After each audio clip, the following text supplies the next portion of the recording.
So I was up in the loft the other day looking for new and inspired ways to start my YouTube videos. Failed miserably, didn't find any, so I'm going to rehash this one from a few videos ago. I found this dusty old lamp, gave it a rub, and out popped a genie. Obviously had the voice of Robin Williams, was big and blue, and basically the only way a genie for someone of my age could actually be. And he offered me 3 wishes, of course, because, well, he's a cliched genie.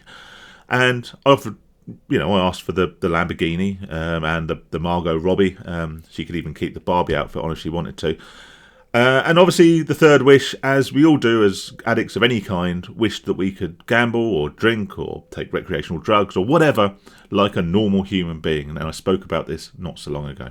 And it is one of those things that as addicts or people who are predisposed to addiction, we wish we could just carry on our lives and partake in these fun recreational activities without the risk of either starting or indeed exacerbating an already, pre-existing addiction.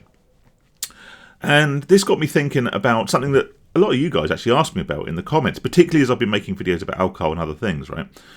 A lot of people want to know my opinions about addictive personalities, and that's the idea that certain people, through biology or something in their psyche, are predisposed to developing addictions, be that through gambling, drinking, drugs, masturbation, whatever it is, right? That some people are literally more predisposed to picking up addictions just through the normal recreational use of said sort of substances or activities. So that's what I want to talk about in today's video. Now, normally at this point, I'll start by saying, hope you're keeping safe, hope you're keeping sane. And I guess in age-old fashion, I've just done that. So, I hope you are keeping safe and sane.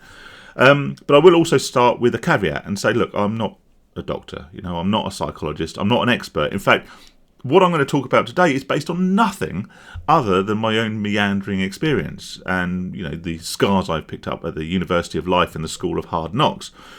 So feel free to take my opinions and my experiences with the biggest pinch of salt, because realistically, in medical terms and psychological terms, they mean diddly squat. Okay, so now I've done the safe and sane bit, let me quickly plug my Patreon, and there'll be a link to that in the description below. Thank to everyone who signs up through there, helps to support me, helps me to make, hopefully in the future, better quality videos, get a better camera, Premiere Pro, Photoshop, all that great stuff, right? But more importantly, if I can make the YouTube stuff a little bit of a secondary income, it means I can offset time I spend doing other things. So I'm no worse off and can continue to support my family in the house and all the rest of it. But I can spend more time making videos, getting in front of people, and hopefully expanding out and doing different things to reach a greater audience and hopefully prevent a few more people from falling into the traps that I've fallen into. So that's my emotional play out of the way. Patreon link in the description below. Thanks very much. And if you don't want to support me that way, absolutely no problem. Maybe that isn't your bag. Just watch the videos, like, subscribe, and do all that great YouTubery stuff. Much appreciated. So, all that out the way, that shameless self-promotion out the way, right?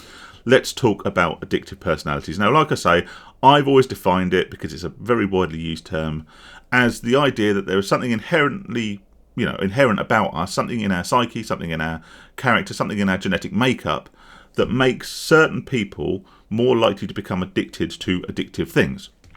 So, whilst a lot of people have a drink on a Friday or Saturday night, or go out and have dinner and have a couple of glasses of wine, they don't become addicted to alcohol. They don't become alcoholics. They can do that on a recreational level. In the same way I see, if I go to my local pub, there'll be people who come in and they'll just get like a few quid change from their round, and they'll put it in the fruit machine, and they'll win or lose. They'll just go, it was a bit of fun, and they'll walk away. Or maybe they'll have a bet on the national, or maybe they'll have a couple of footy bets at the weekend. But it doesn't go beyond that. It doesn't cause them any problems. People who can have a moderately sized kebab or pizza. Who are these people, right? Without feeling the need to order the extra large one and eating it all in one sitting, even though you're full up.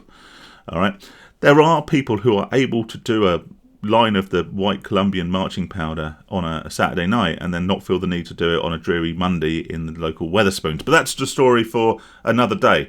So, do I believe that people are inherently more susceptible to addiction because of something built within them? Like I say, only my opinion, so don't shoot me down in flames, although some will. I don't think we are born with something in our genes that makes us more susceptible to addiction. However, I believe that it only takes overexposure and overindulgence in one highly addictive and highly destructive habit for us to become far, far more susceptible to other addictions. So let me explain. Obviously, I've had the vast majority of bad habits at some point in my life, right? I've pretty much got the full bingo card of vices.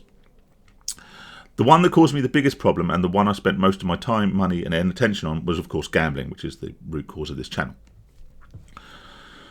When I was gambling, I was causing myself a massive amount of harm through gambling. However, it also led, in many instances, to cross-addiction. I've spoken about this story many times, but it was something that occurred with almost depressing frequency. I would go out and I would indulge in gambling, and that could be in a pub playing machines, it could be in the bookies, that could be in a casino, arcade, whatever, doesn't even matter, right? And when I got down to near to my bottom dollar, I'd have, 30 quid left in my bank account to last me the next couple of weeks. And rather than take that £30 home and think, right, let's just get some essentials, let's see through the month, let's get some food in the cupboards, and so I'm, able to survive for the rest of the month. What I'd do is, on the way home, I'd go to the shops and I'd buy a bottle of whiskey or something like that. Right, now, there are obviously a couple of reasons for my indulgence in this way. Firstly, because you want to drown your sorrows. You want to absent yourself from the situation you've put yourself in. Ironically, escapism from the form of escapism that got you into the position of requiring escapism in the first place. Now, if that didn't make any sense, it's probably because it didn't, but I'm sure you know what I mean. You escape by gambling. That is your form of vice, to escape real life. And then because you cause a lot of damage through your form of escapism, you then need a further form of escapism to put your mind back at some sort of level of parity where you can actually sort of cope with the stresses of the world and the stresses you have created yourself. So there is that. But I think actually it goes a little bit deeper than that. And this is where my belief in addictive personalities comes from. We all know, because it's spoken about by so many people in so many videos, about dopamine. Gambling releases dopamine, not when you win, as some people may think. Dopamine is released at the point of expectation. So you gamble, you put a bet down, you put a spin on roulette, and while that wheel is spinning, that is when the dopamine is released. It's the same as the old sort of hunting mentality, from our primitive selves. If we saw an antelope, it's always the bloody antelopes, poor little buggers, right? We saw an antelope, we'd have a hit of dopamine, not because we've caught the antelope and we've got something to eat, but because that then spurs us on to get our spears out and go and hunt the antelope. My knowledge of primitive man, as you can tell, is quite limited. So we have this dopamine cycle, and we become addicted to the dopamine, and our tolerance for dopamine becomes significantly higher, but also our resting level for psychological stimulation is also raised. So we require more and more dopamine just to reach parity. This is where the idea of a dopamine detox, of course, comes from, that we can lower that resting level of dopamine. And therefore we can become more attuned with ourselves and actually more able to enjoy simpler things. Hence my video about simpler life and moving away to remote parts of Scotland and all the rest of it, right? Go and watch that if you haven't watched it. It's quite a good video. So what happens is when we're not gambling, we still have this higher threshold for dopamine. We still have a higher resting level of stimulation. We need a higher level of stimulation. Now, this can come out in many ways. This can come out through the excessive use of social media. It can come out through excessive use of pornography. But quite often what it will do, when gambling is not available, and that can be through a number of reasons, time, location, or quite often money, we will seek to continue to satisfy that increased threshold for stimulation and dopamine through other means. And the easiest things to use to recreate that high level of dopamine is other substances and activities that are by and large highly addictive and indeed harmful. Alcohol, recreational drugs, pornography, all the rest of it, right? All the stuff I've spoken about before. And that is where I believe cross-addiction, not addictive personality, but cross-addiction comes into play.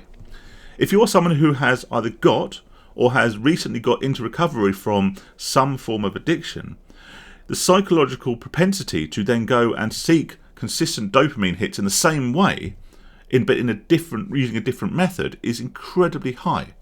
You have a resting level of dopamine, a resting level of stimulation that you need to achieve in order to create mental clarity and mental parity.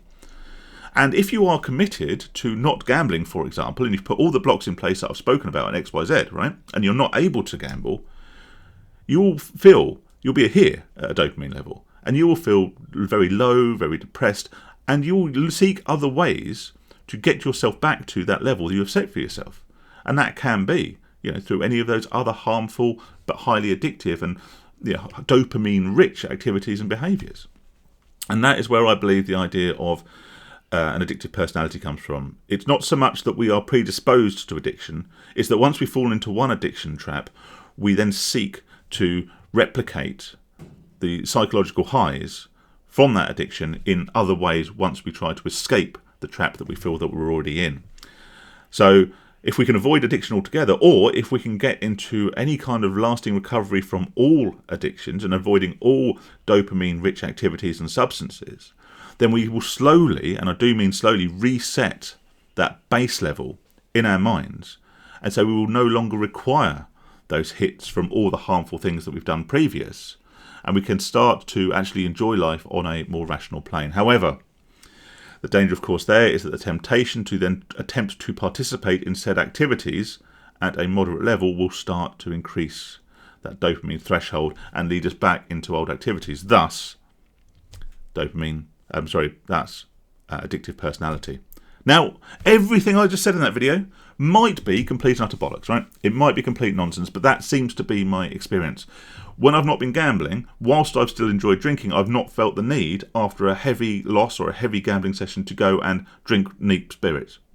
I've not felt the need to partake in a cheeky line of the old white stuff. I've not felt the need to do the other things I've spoken about, which I won't gross you out with at this particular juncture, right? I've still enjoyed some of these sort of more harmful recreational activities, but not to the extent, because I believe my dopamine level has reset. Probably still higher than your average never been addicted person.